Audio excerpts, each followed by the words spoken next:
de 1 de Pedro 3, 8 al 17 primero. Ahí lo tenemos. Y le voy a animar a que lo leamos juntos, por favor. Vamos a leer esa parte y luego terminamos este capítulo cuando más adelante la siguiente lectura. ¿Está conmigo? Es la versión internacional, por si usted viene por primera vez, la tenemos en la pantalla. Dice el texto: en fin, ¿ven conmigo?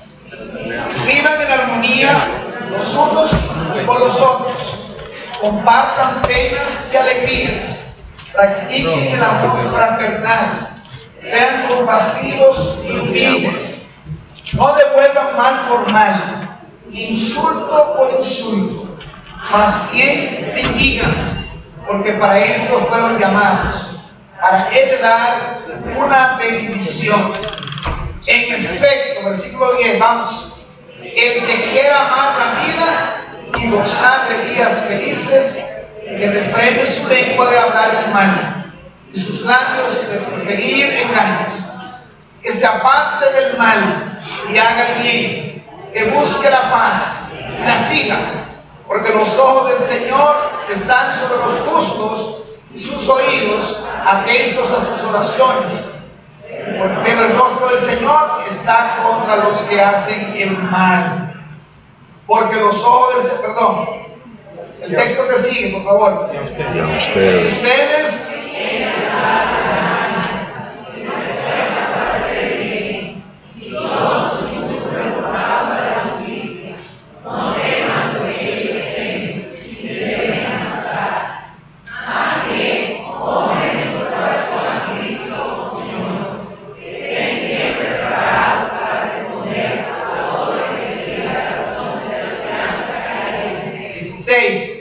pero háganlo con gentileza y respeto, manteniendo la conciencia limpia, para que los que hablan mal de la buena conducta de ustedes en Cristo se avergüencen de sus calumnias. 17.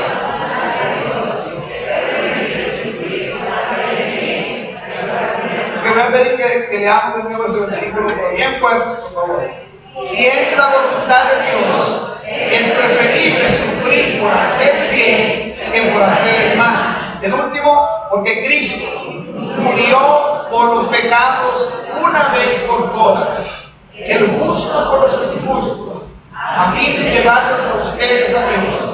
Él sufrió la muerte en su cuerpo, pero el Espíritu hizo que volviera a la vida.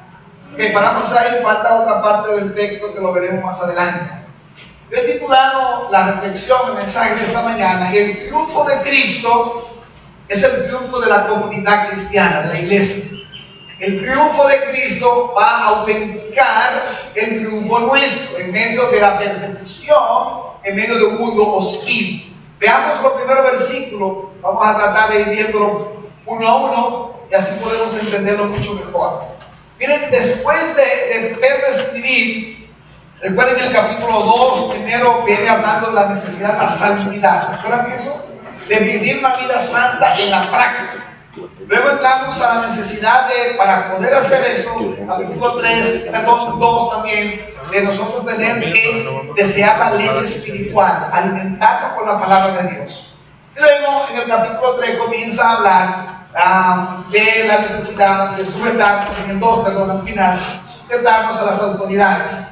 Y dice: a toda institución humana, al presidente, a la milicia, a los jueces, aunque todo eso sea corrupto y me diga yo no aguanto más, no me voy a sujetar, y hay que sujetar, eso es lo que dice la palabra. Luego lo pone a los empleados versus el empleador, o los esclavos del pasaje versus los amos.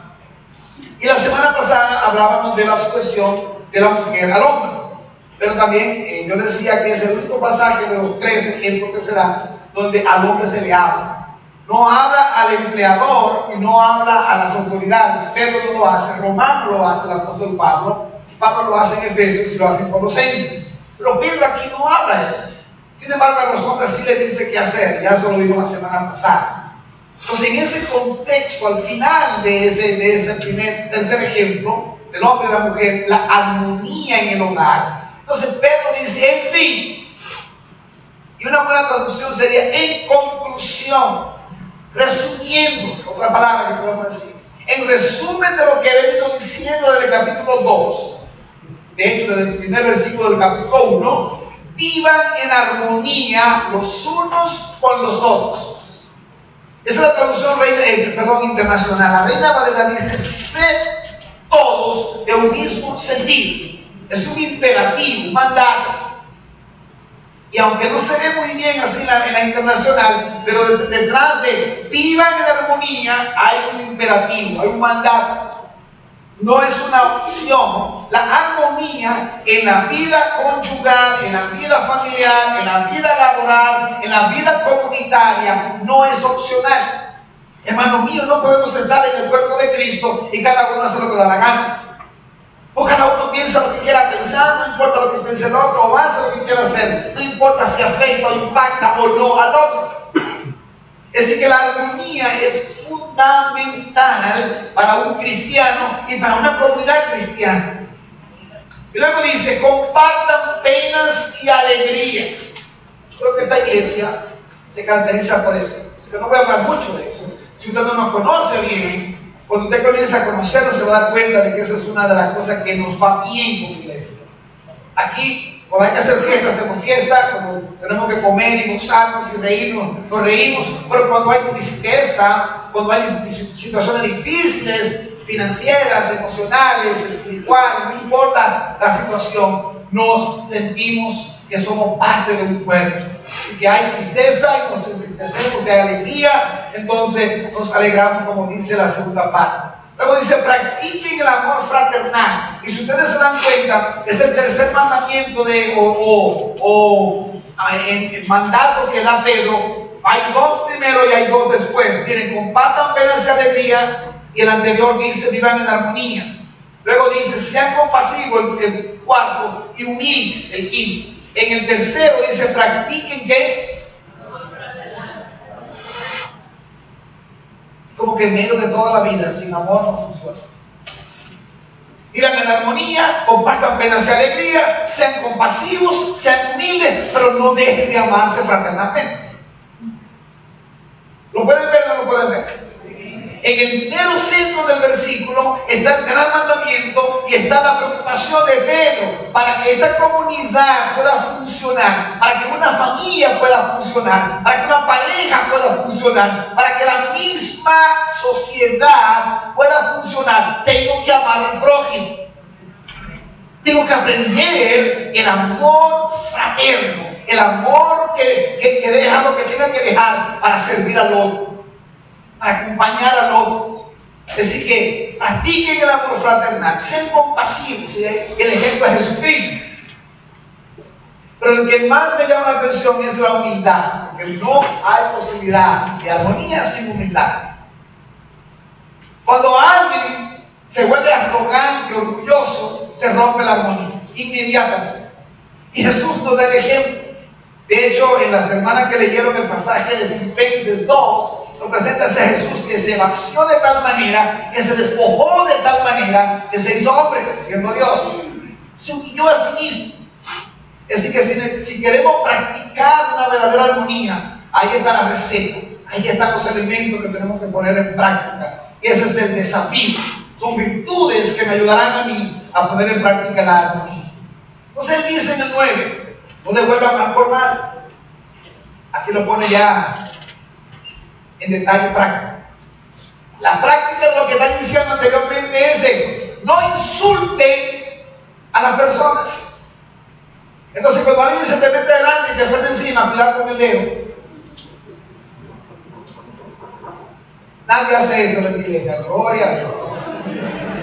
Mira, hijo de tu mamá, no, ni siquiera eso. Yo sé que eso cuesta para un caribeño. Y yo creo que le costaba mucho a Pedro, porque Pedro era medio de República Dominicana. Pedro era bien impulsivo, bien fuerte, y le costaba. Pero si yo quiero lograr armonía en la comunidad, y de nuevo, echamos para atrás a todo, en la empresa, en la familia, necesito no devolver mal por mal. No insultar cuando me insultan. Entonces Pedro toma lo que debemos hacer. Y para mí regresa a Génesis 12, cuando a Abraham se le da ese imperativo de bendecir a todas las familias de la tierra. Y dice, más bien bendigan. Y la palabra en el griego clásico, en el griego no bíblico, en el griego secular, ¿saben cuál era? Hablen bien del otro. O sea, bendecir, para traducir esa palabra en el griego normal, no en el bíblico, era habla bien del otro. En otras palabras, bendecir es justamente no devuelva mal por mal, no insulte por insulto, sino habla bien del otro. Hazle algo, uy, ese hermano yo lo amo tanto.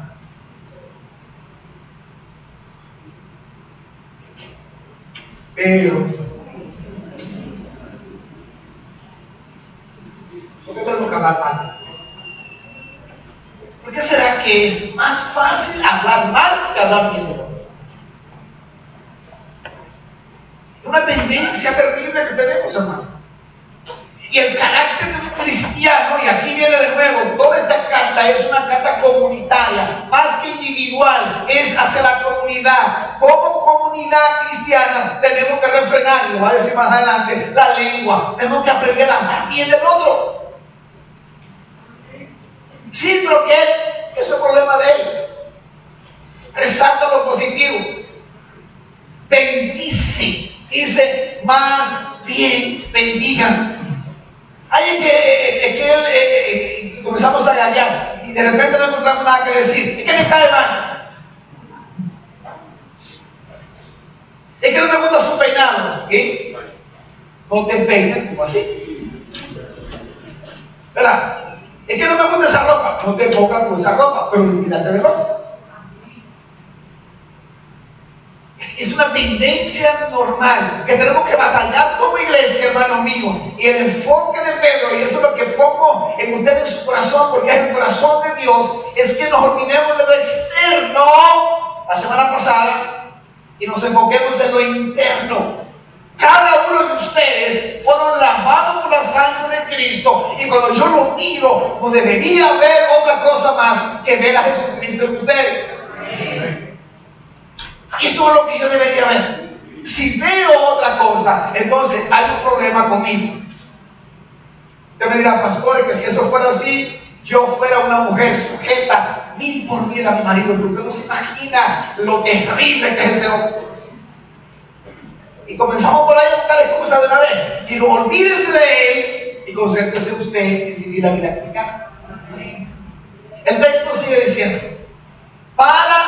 porque para esto fueron llamados, para heredar una bendición. Evidentemente estamos hablando de ese pasaje de Abraham, la promesa de Abraham, de todos recibimos esa bendición. Voy a avanzar un poquito porque el texto se puede alargar un poco. El 10, en efecto, y lo voy a leer corrido hasta el 12, porque esto es una cita casi literal del Salmo 34. De hecho, anoten en sus notas que están tomando, pongan estos pasajes del 10 al 12, prácticamente literal, Salmo 34, 12 al 16. Hay unas pequeñas variantes, pero Pedro está casi copiando la tradición judía para este pasaje. Dice, en efecto, el que quiera amar la vida y gozar de días felices, ¿qué tiene que hacer, hermanas y hermanos?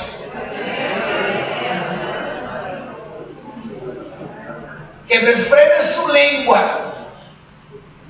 Entonces, si vamos para arriba, ¿qué es lo que tiene que hacer? Hablarte bien. Y luego dice, y sus labios de proferir engaños. Santiago entra de repente acá. Ya publicamos ese libro hace un par de años. Que se aparte del mal y haga el bien, que busque la paz y la siga, porque los ojos del Señor están sobre los justos, pero el rostro del Señor está contra lo que hacen el mal.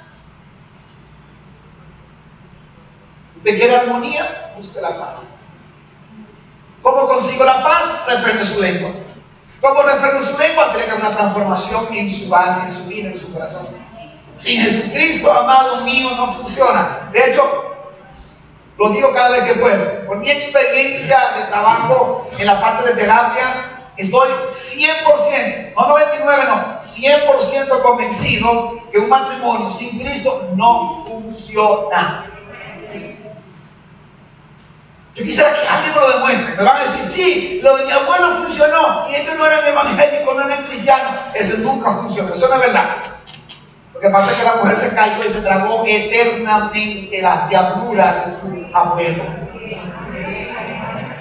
Claro que funcionó porque ya estaba calladita y el abuelo como con 5 hijos en la calle. Y todo funcionaba. Eso no funcionaba. O me va a decir, lo de mi papá sí funciona. Mi papá no es un cristiano, no se congrega, y mi mamá tampoco, pero su matrimonio funciona. Escuchen lo que voy a decir, no funciona. Y mucho menos los matrimonios que están ahora armándose, que se están casando. No funciona sin Jesucristo, hermano mío. Porque no hay posibilidad de haber armonía sin Cristo. Y el pasaje lo va a afirmar en los versículos que siguen. Una mujer sin Cristo no se calla, hermano, es una gallareta. Y un hombre sin Cristo no hay forma de que usted lo tenga en su casa, colaborando, amando, protegiendo y liderando a su familia, a su esposa y a sus hijos. Lo que quiere que es calle. Préstamos si es necesario para gastar lo que hay que gastar, para hacer lo que le da la gana. Y el matrimonio no funciona. Y los hijos crecen sin la protección, sin el amor, sin la bendición de una pareja que se ama, se respeta y que busca la armonía a través de Jesús. No es fácil. De verdad, yo quisiera ver un día un ejemplo, y les estoy hablando de miles de casos que he podido trabajar desde 1999 para acá. No lo he encontrado.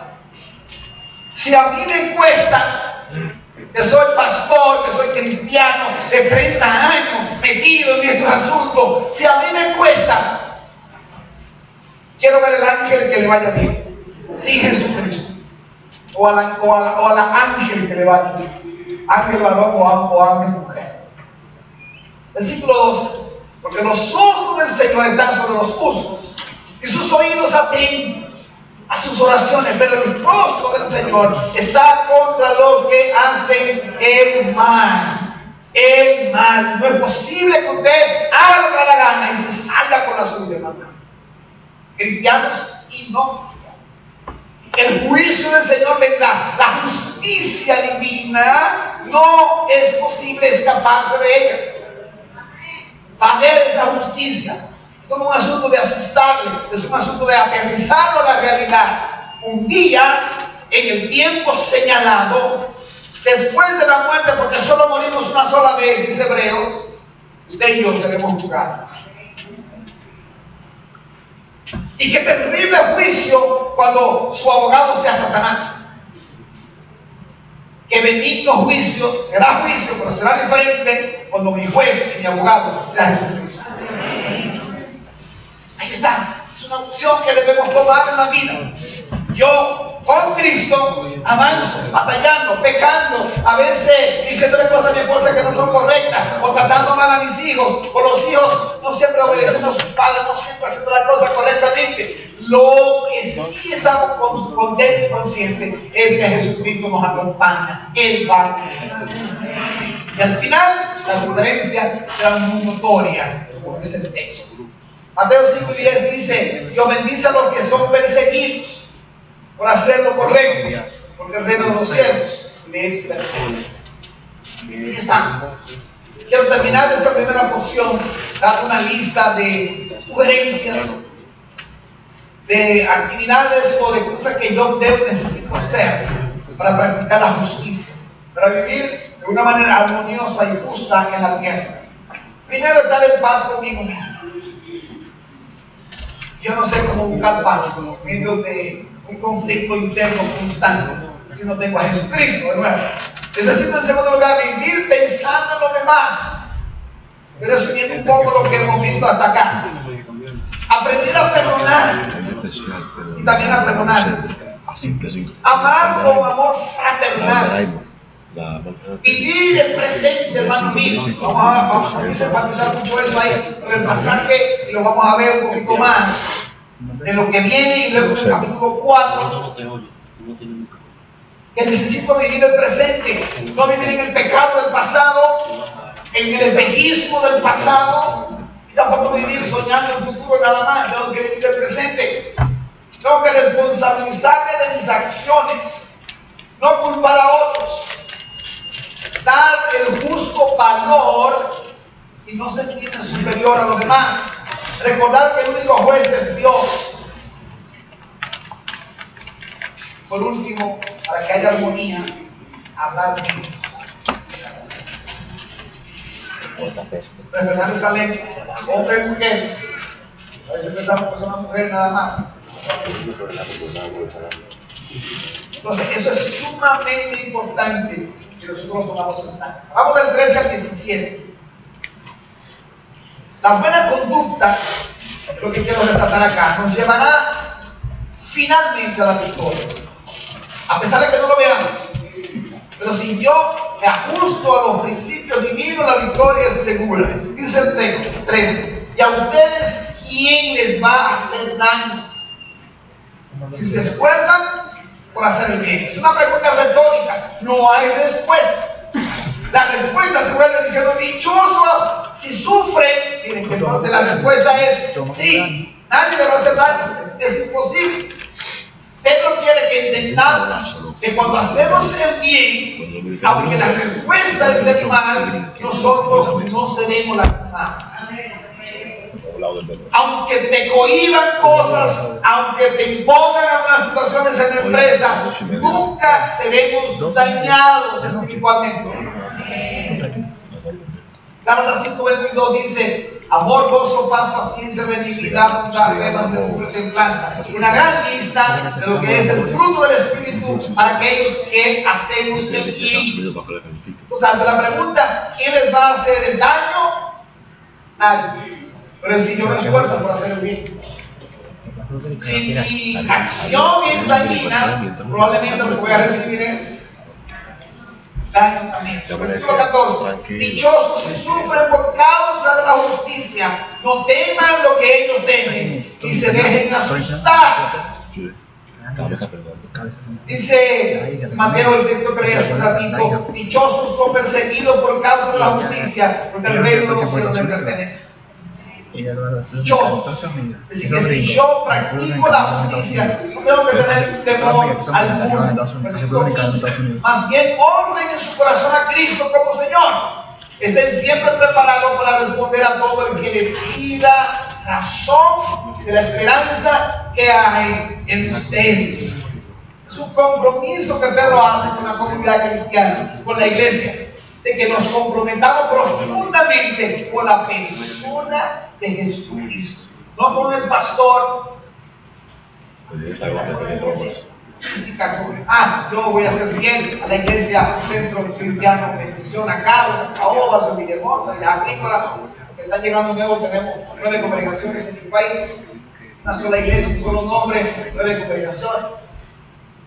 No es fidelidad a una iglesia, no es fidelidad a un pastor, es un compromiso de ser fiel a Jesucristo. Si eso se hace, dice, honren en su corazón a Cristo como Señor, todas las cosas van a funcionar. Y vamos a estar preparados para presentar defensa. Y alguien diría: bueno, pero mira, a mí no me gusta eso de estar presentando discusiones o usar el término teológico que es apologético, de hacer apología del Evangelio. ¿Sabe qué? La mejor apología del Evangelio es la que está en el capítulo 3 al principio. Sin palabras.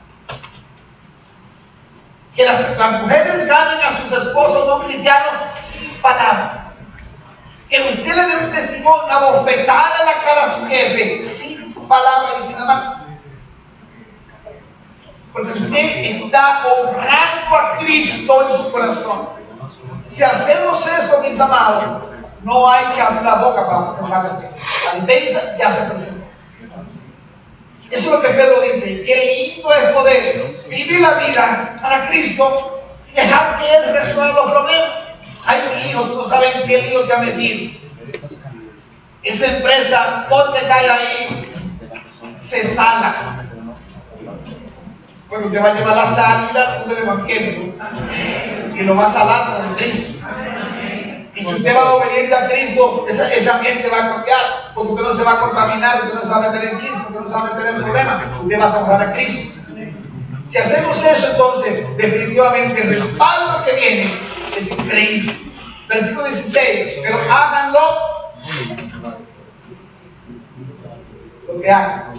La defensa, la no defensa, con gentileza y respeto, manteniendo la conciencia limpia, para que los que hablan mal de la buena conducta de ustedes en Cristo se avergüencen de sus calumnias. ¿Alguna vez a alguien se le ha acercado y le ha dicho, óyeme, quiero pedirte perdón? ¿Sí? Sí. A ver, ¿qué pasó? Yo no recuerdo que tú me hayas dicho. No, porque cuando tú llegaste aquí, o cuando yo te conocí, pensaba que tú eras pedante. O que tú eras, o yo te odiaba, yo no te quería ver porque tú venías como una frutica alfina, entonces hablando de tu marido, que todo estaba bien, pero ahora quiero pedirte perdón porque yo he cambiado de mensaje.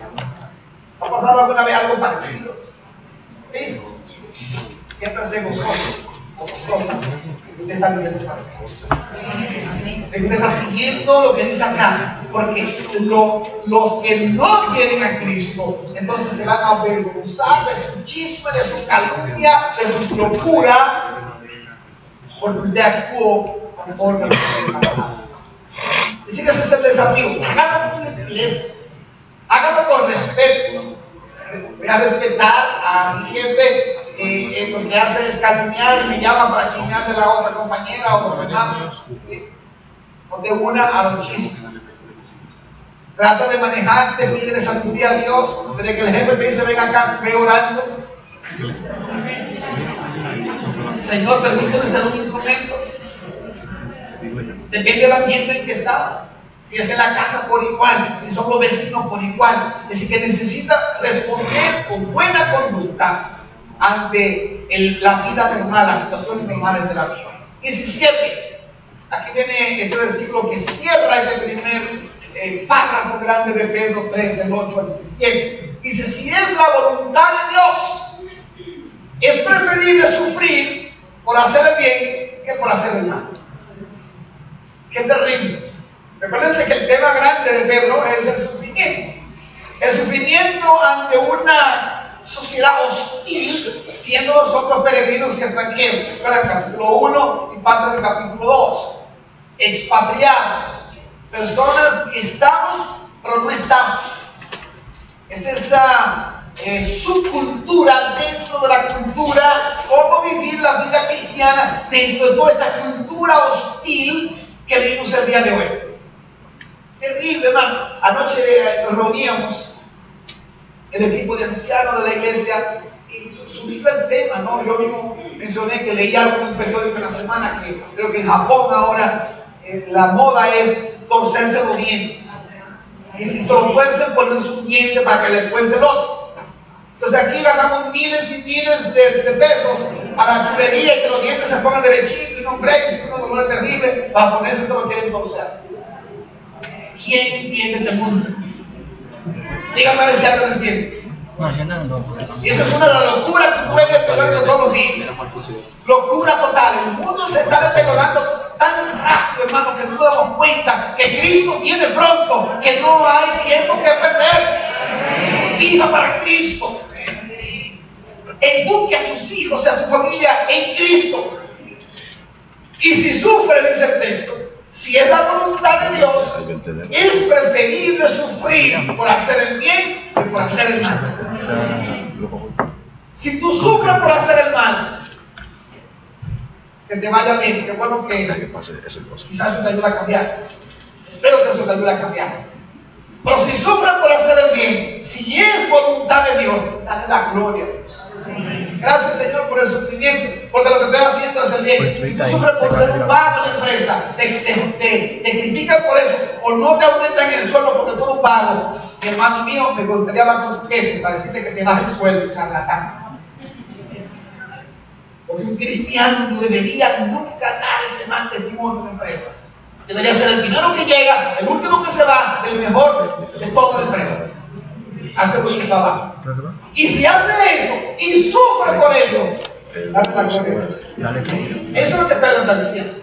Si te comportas como mujer sumisa, hablando de sumisión, lo que hablamos la semana pasada, y tú recibes persecución y hostilidad de tu esposo o de la familia de tu esposo o de tu familia, entonces dale la gloria.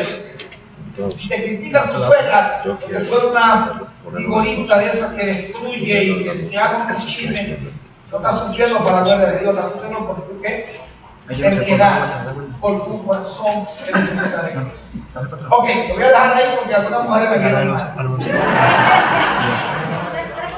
Ayúdame a poner el paso. Sí, déjame decirle algo antes de ver ese paso.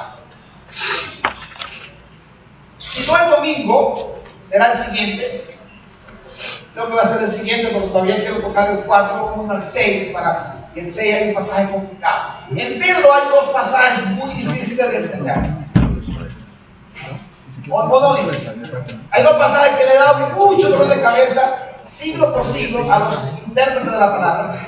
Creo que es fácil de entender ahora porque hay demasiado conocimiento ya, hay demasiada explicación correcta para uno estar por el camino correcto. Pero es el pasaje que vamos a ver. En el capítulo 4 veremos algo parecido. En Judas hay otro pasaje. Y los tres pasajes se conectan a Génesis 6. Entonces, si no va a ser el siguiente domingo, voy a hacer una predicación sobre los pasajes. Voy a plantear el tema de los ángeles y caídos y qué fue lo que pasó y qué fue lo que Cristo hizo, aunque lo voy a tocar hoy. Si queda alguna duda, que creo que puede ser que quede duda, porque hay muchas cosas que contar ahí que el tiempo no nos da. Voy a hacer una predicación con un cuadro comparativo, una enseñanza, vamos a enseñar, porque pregunten, ponemos un cuadro con los textos y buscamos la interpretación correcta o la más adecuada según lo que entendemos hoy. Más o menos son referencias al mismo evento de Génesis 6. Vamos a leerlo ahora para que ustedes más o menos sepan por dónde vamos. Dice el texto, lo leen conmigo por favor. Porque Cristo murió por los pecados una vez por todas, el justo por los injustos, a fin de llevarlos a ustedes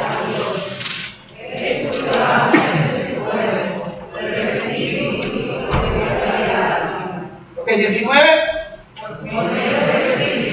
fue y predicó a los espíritus encarcelados, ahí comienza la cosa, ¿no? 20 en los tiempos antiguos, en los días de Noé, desobedecieron cuando Dios esperaba con paciencia mientras se construye el arca. En ella solo pocas personas, 8 en total, se salvaron mediante el agua. 21, la cual simboliza el bautismo, que ahora los salva también a ustedes. El bautismo no consiste en la limpieza del cuerpo, sino en el compromiso de tener una buena conciencia delante de Dios. Esta salvación es posible por la resurrección de Jesucristo. 22 y 1. ¿Quién subió al cielo y tomó lugar a la derecha de Dios? Y a quienes están sometidos los ángeles, las autoridades y los poderes. Ese es el versículo 1 del capítulo que sigue, que veremos el domingo. Por tanto, ya que Cristo sufrió, y el tema es Jesús. Versículo 18 termina el argumento acerca de Cristo. Entonces el autor Pedro como que hace una disgregación, una aclaración.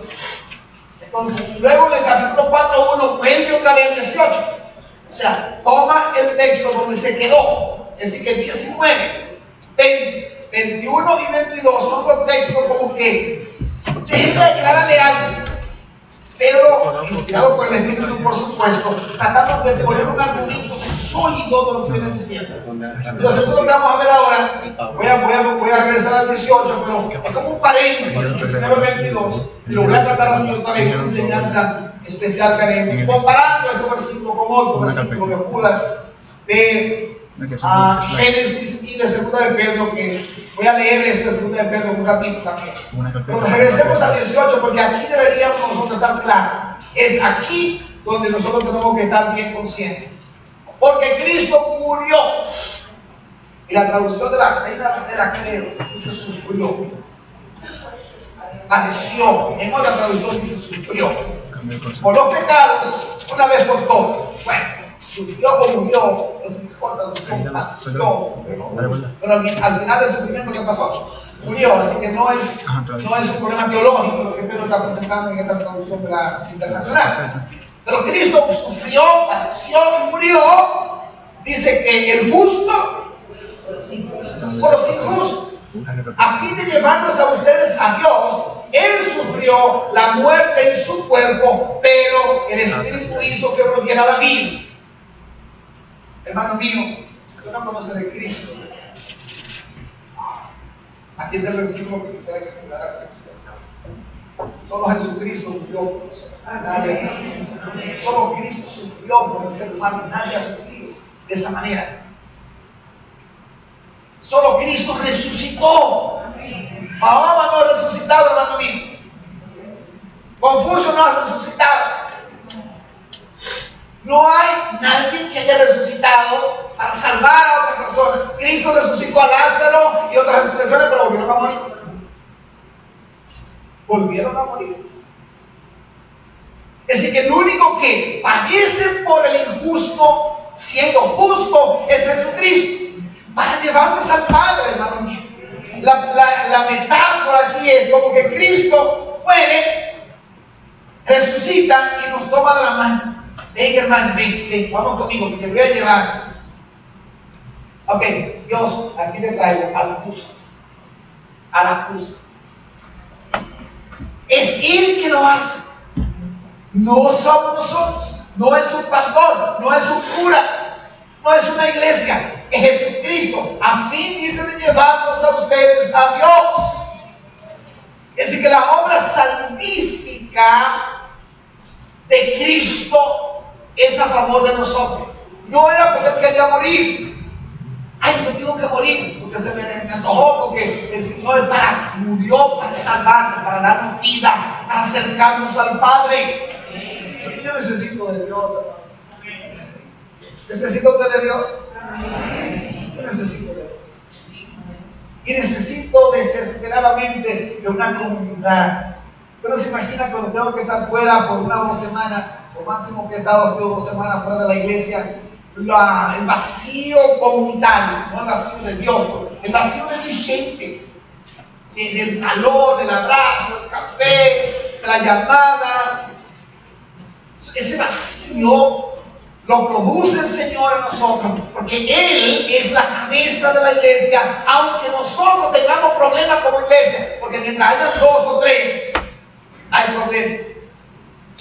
Armonía, mensaje anterior.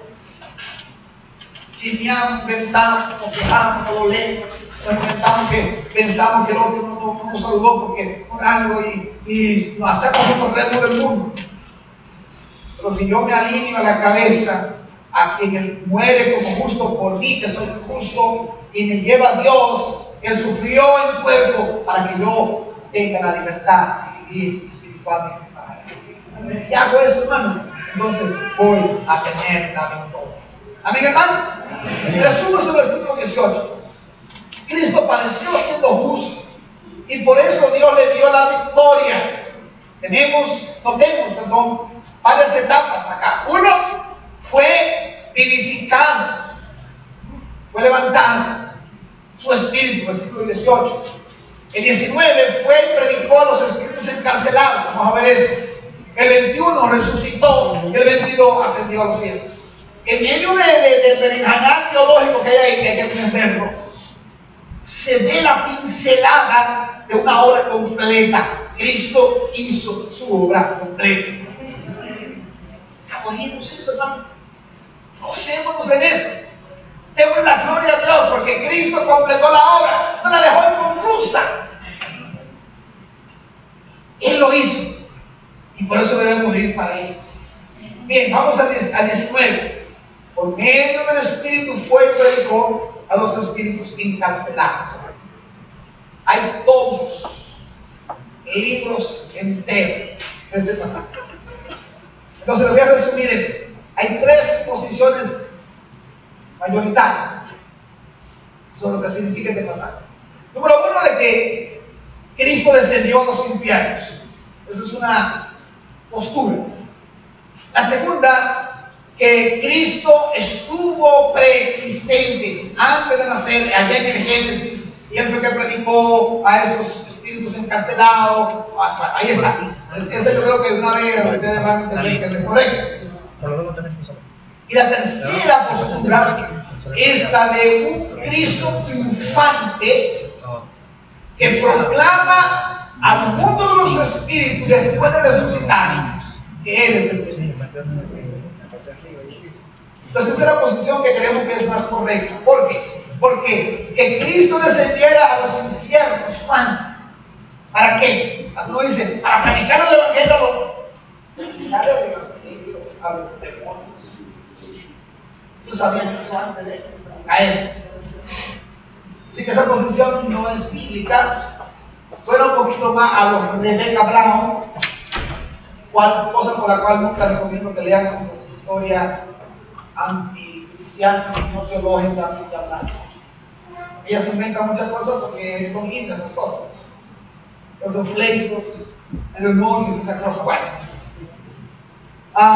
Y hay uno que se llama Dan Brown. Parece que los Brown tienen poder. El escritor de no sé qué, Da Vinci, algo así, Dan Brown, se inventa una locura que tú dices, wow, qué bien, eso es bíblico. Eso no es bíblico, hermano, eso es novelesco. Novelesco, claro. Entonces, creemos, siguiendo una postura más de la reforma, una postura tradicional de la iglesia, creemos que cuando dice acá el texto, por medio del Espíritu fue y predicó a los espíritus encarcelados, se refiere a después de resucitar. De hecho, te lo voy a poner un poquito más claro. En lugar de descender a los infiernos, como algunos piensan que está debajo de la tierra, Cristo en su ascenso al cielo tuvo acceso o fue y testificó de la victoria de la resurrección a los ángeles caídos. Segundo, en el cielo, no sé, esas son cosas que no están claras en la Biblia. Algunos piensan que hay niveles de cielos y que en uno de esos niveles están los demonios caídos. De hecho, ustedes recuerdan el pasaje de Job, que Satanás tenía acceso a dónde. No fue Lucifer el ángel precioso, bello, adorador que había antes de caer. Allá era Satanás, tenía acceso. Como que uno no se imagina que salga de la tierra y vaya. No sé, o sea, cuando uno comienza a ver la Biblia, aferrarse dogmáticamente en una posición, comienza a ver que el infierno no está necesariamente escondido debajo de la tierra. Eso es así. Veo cara un poco así. Después de hacer todo lo que te quede en 2 semanas, tráeme todo, prepárese con lo que sea bíblico. Que veamos un texto bíblico y no decir, la Biblia dice eso, pero podemos pensar, puede ser. Y Pablo habló de que subió hasta el tercer cielo. ¿Recuerdan ese pasaje de Pablo? Si él subió hasta el tercer cielo, entonces hay 1 y 2. Si hay un tercer cielo. Y por supuesto, no voy a poner a leer eso, pero Enoch, un libro no inspirado, no bíblico, pero que usaba muchísimo la comunidad judía, de donde parece que Pedro tenía algunas ideas. Se llama primero y segundo de Enoch. Enoch, ¿quién fue? ¿No saben quién fue Enoch? El abuelo de Abraham, perdón, de Noé. El abuelo de Noé que fue llevado al cielo sin morir. Hay una tradición judía, no bíblica, no inspirada, que Enoch escribió 2 libros, o sea, escribió como si fueran libros bíblicos. Y los judíos, la comunidad judía los usaba mucho. Ahí es que habla más de esto, de que los ángeles, los hijos de Dios se casaron con las hijas de los hombres. En Génesis aparece algo, pero parece que Enoch dejó una tradición, eso es lo que se cree, que aclara un poquito eso. Lo veremos en 2 semanas. Pero lo que es bíblico es lo que está acá. Parece que cuando Cristo resucita, en su ascenso al tercer cielo, a la presencia del Padre, entonces Él testifica a los ángeles caídos. Si eso es así, lo dejamos ahí. Si no, entonces lo podemos seguir discutiendo. Les voy a leer esta parte. Creemos que se refiere a un anuncio hecho por Cristo después de su resurrección. Los espíritus encarcelados son ángeles caídos o demonios que están en prisión por su desobediencia desde los tiempos de Noé. Y otra vez Génesis 6, ahí lo menciona. Pero Pedro, en su segunda carta, le voy a leer ese pasaje ahora, y Judas, la carta que sigue después de Pedro, la segunda de Pedro, antes del diluvio, el mundo se había corrompido en exceso. Y sin duda esos demonios influyeron en el mundo. La muerte de nuestro Redentor venció el poder de Satanás y sus huestes celestiales. Para celebrar su victoria, el Señor fue a anunciarla a los demonios ya encarcelados. Ellos pueden considerarse las primicias de todos los ángeles caídos, inclusive Satanás, que aún serán buscados en el Apocalipsis 23. Ese es un resumen de lo que algunos comentaristas piensan de este pasaje. Déjenme leerle 2 de Pedro 2, 4 hasta el 8. Lo veremos después de 1 de Pedro. Mayo, junio, estaríamos por ahí, o julio, predicando esta parte. Porque si Dios no perdonó, dice este pasaje, a los ángeles que pecaron, sino que arrojándolos al infierno, los entregó a prisiones de oscuridad para ser reservados al juicio. Y si no perdonó al mundo antiguo, sino que guardó a Noé, pregonero de justicia, con otras 7 personas, trayendo el diluvio sobre el mundo de los impíos. Y si condenó por destrucción a las ciudades de Sodoma y Gomorra, reduciéndolas a ceniza y poniéndolas de ejemplo a los que habían de vivir impíamente. Y libró al justo Lot, abrumado por la nefanda conducta de los malvados, porque este justo que moraba entre ellos afligía cada día su alma justa, viendo y oyendo los hechos inicuos de ellos. Pedro le pone sazón a Lot, porque en Génesis no dice casi nada de Lot. Es más, Lot era un diablito, eso es peligroso, quería engañar a su tío Abraham. Pero Pedro habló de un justo y ya veremos eso más adelante. Pues ese pasaje se parece muchísimo a lo que yo mencioné de los libros de Enoch, esa tradición que había. Si aparece en Pedro, es inspirado. ¿Me siguen, hermanos, sí o no? Si Pedro lo pone acá y lo autentica como bíblico, como verdad, en ese sentido, esos trozos de Enoch son inspirados porque están aquí, no porque fue el que lo escribió aquel hombre. Entonces Pedro autentica posiblemente la tradición que había entre los judíos. Muy bien, así llegamos al 20. Voy a leer el 19 para que lo tomamos en sabor. Porque por medio del Espíritu fue y predicó a los espíritus encarcelados. Que en tiempos antiguos, parece mucho a lo que dice la segunda carta. En los días de Noé, desobedecieron. Cuando Dios esperaba con paciencia mientras se construía el arca. En ella solo pocas personas, 8 en total, se salvaron mediante el agua.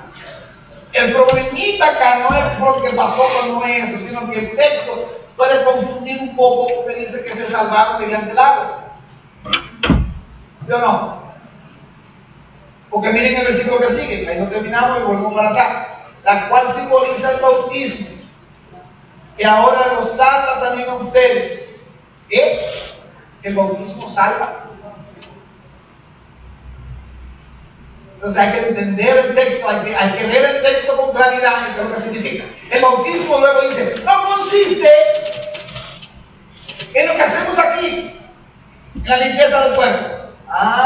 Sino en el compromiso de tener una buena conciencia delante de Dios. Esa salvación es posible solo por la resurrección de Jesús, no por el agua. Vamos para atrás. Ok. ¿Qué pasó? Se corrompe totalmente el mundo y Dios decide eliminar a todo ser humano. Dios tomó esa decisión. Enoch se había ido. Las siguientes generaciones se corrompieron de manera tal que en su corrupción, en su depravación, Dice que los hijos de Dios caídos, los ángeles, pero los demonios, tienen relaciones con las hijas de nosotros. Vamos a ir a Génesis después a otro emocional, pero se lo resumo así. Es una corrupción tan terrible que Dios decide eliminar. Se parece mucho hoy día. Por eso que quiero que tomemos ese tiempo, porque vamos a hacer hasta lo más posible una comparación con lo que está pasando hoy.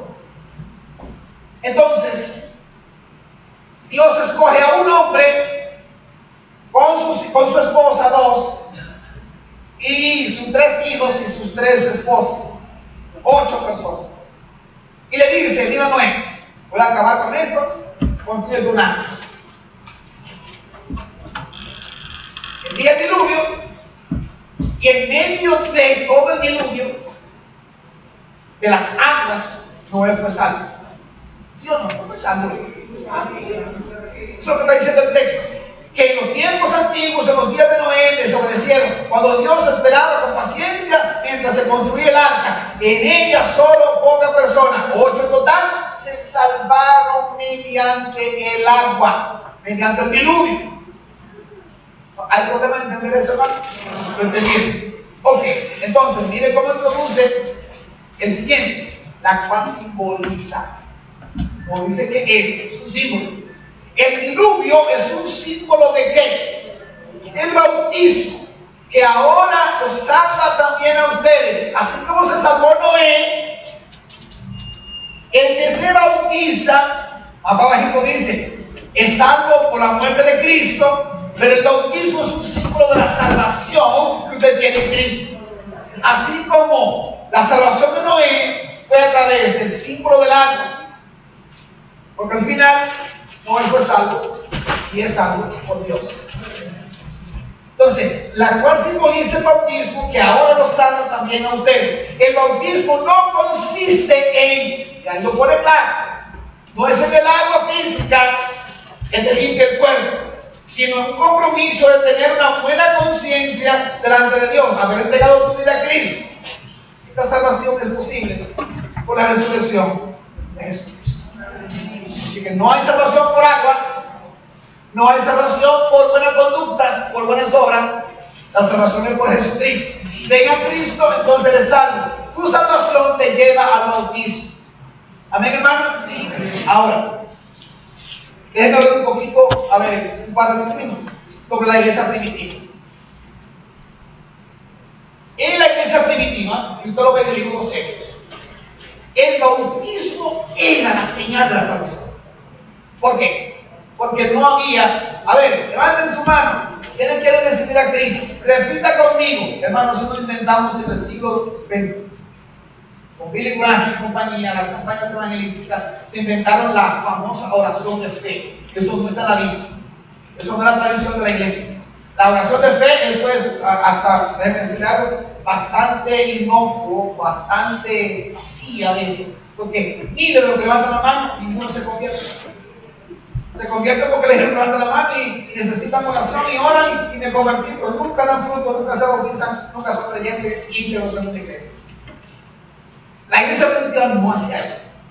La iglesia primitiva, el que verdaderamente entregaba su vida a Cristo se bautizaba inmediatamente.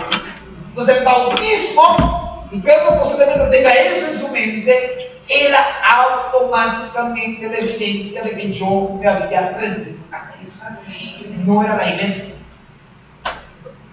no era la oración de fe, no era levantar la mano. Era que usted se convertía y se bautizaba, y después de eso le volaban la cabeza fácilmente, o lo quemaban en la hoguera. Entonces el que se bautizaba era un acto de decisión de irse para afuera. Y se bautizaban miles y miles y miles y miles, porque la gente en verdad entregaba su vida a Cristo. Entonces posiblemente Pedro tenga en mente eso, de que ese bautismo, como evidencia de la salvación en Cristo, es un símbolo del agua, del agua allá en el arca, en el diluvio. Amén, hermanos. Termino con el último versículo y cerramos por hoy. Lo voy a leer de nuevo el anterior para que se entienda. La salvación es posible con la resurrección de Jesucristo, quien subió al cielo subió al cielo y tomó su lugar a la derecha de Dios, y a quien están sometidos los ángeles buenos, las autoridades y los poderes. Eso incluye el diablo y todo el mundo. Se sujetan a Jesucristo. Entonces, ¿el diablo tiene poder? Si Cristo se lo puede. Satanás puede tentarte, claro. Y más si tú le das cabida. Pero si tú vives bajo el poder de Jesucristo, no hay ningún poder, ni en la tierra, ni en otros lugares celestiales, que pueda conmigo. En nuestro poder está Jesucristo. Así que ese es el desafío. Vivamos exaltando a Cristo. Efesios 6:12 dice: porque nuestra lucha no es contra carne y sangre, contra seres humanos, sino contra poderes, contra autoridades, contra potestades que dominan este mundo de tinieblas, contra fuerzas espirituales malignas en las regiones celestiales. Pablo dice claramente que el diablo no está bajo la tierra. Porque eso es lo que pensamos: al infierno, ¿cómo para la tierra que vamos? Ahí es lo que va el cuerpo, hermano. ¿Dónde están las autoridades celestiales que tienen control de este mundo? En los cielos. En el cielo con Dios, no. Entonces ahí es donde vamos a estudiar un poquito, oremos, examinemos los textos como esto, para dentro de 2 semanas sentarnos y platicar, como hicimos la semana pasada, un estudio para que quede un poco más claro, no totalmente. Yo siempre creo que hay muchos pasajes que es imposible entenderlo hasta que lleguemos al cielo. Si usted quiere saber antes que nosotros, avísanos, oramos para que usted se vaya adelante. ¿Usted entiende eso? Cuando lleguemos, usted lo dice: ¡lo sube primero! Solo en el cielo. Esta era la teoría del profesor en griego, estudiando Corinto. Muchas preguntas en 1 Corintios. ¿Qué es eso de bautizo por los muertos? Muchas cosas de esas que hay en Corintios. Que decía: esta es la posición mejor, pero la final, cuando te vaya al cielo, le preguntamos a Pablo o a Jesús. Porque le podríamos preguntar a Pablo: ¿qué fue lo que tú quisiste poner ahí? Óyeme, Pedro, ¿qué fue lo que tú dijiste ahí? Y esos diálogos con Pedro serían interesantísimos. Diálogos socráticos con Pedro. ¿Qué le parece? Discusión socrática con Pablo. Pablo, ¿qué fue lo que tú dijiste de las mujeres? Explícame eso. Le damos permiso, hermana, que pueda sentarse con Pablo a preguntarle, o a Pedro, amorosamente, ¿no? Ya en el cielo no habrá pecado. Vamos a orar, por favor. Cierren sus ojos. Los músicos nos van a acompañar. No se nos vaya sin saludarle. Vamos a saludar, a dar la bienvenida si es nuevo. Si escuchan los anuncios, por favor, no se vayan. Padre, nuestra actitud primera es humillarnos. Humillarnos ante tus palabras. En segundo lugar, te pido sabiduría. Y hay hermanos que están llegando en búsqueda de mí. Este es un pasaje quizá de muchos detalles. Yo te pido que tú derrames sabiduría sobre ellos y sobre todos nosotros, para tomar de estos pasajes lo que es entendible y dejarlo no entendible a ti, Señor. Porque tú has dejado lo que quieres que entendamos para nosotros, para vivir la vida cristiana en armonía, para vivir en unidad, para vivir en sujeción, para nosotros vivir afianzado en el único que se humilló, que se despojó, que se puso en lugar nuestro, que eres tú, Jesús, para morir por nosotros, para darnos vida. Nunca permita que se nos olvide la obra redentora tuya en la cruz. Es que ponga en nosotros un deseo de gratitud, de obediencia, de fidelidad a ti, Señor. Y mira aquellos que han batallado hasta el día de hoy por un encuentro o un reencuentro contigo. Antes que mientras cantamos esta canción, podamos reencontrarnos contigo. Mi amigo, mi amiga que nos visita, ¿por qué no le dices al Señor mientras cantamos: Señor, entrego mi vida a ti? No es la oración del pecador que hace el pastor para que tú repitas. Es tu oración, es tu corazón, es tu conciencia, es tu búsqueda de Jesucristo la que te va a dar esa convicción. Entonces, confiesa con tu boca que Jesús es el Señor y que Dios lo resucitó de los muertos, dice el autor de Hechos, tú serás salvo. Serás salvo. Hoy es un día de salvación. Esta tarde se puede constituir en una tarde de fiesta en los cielos si tú entregas tu vida a Jesucristo. Te desafío a entregarla, a reconciliarte con Él si estás un poco frío o fría, apagado o apagada. Y juntos le podemos decir, Señor, ayúdanos, que no se nos olvide la obra tuya en la cruz del Calvario. Te animo a ponerte de pie en este momento. Levanta tu mano, abre tu corazón a Dios. Entrégale tu corazón al Señor en esta tarde.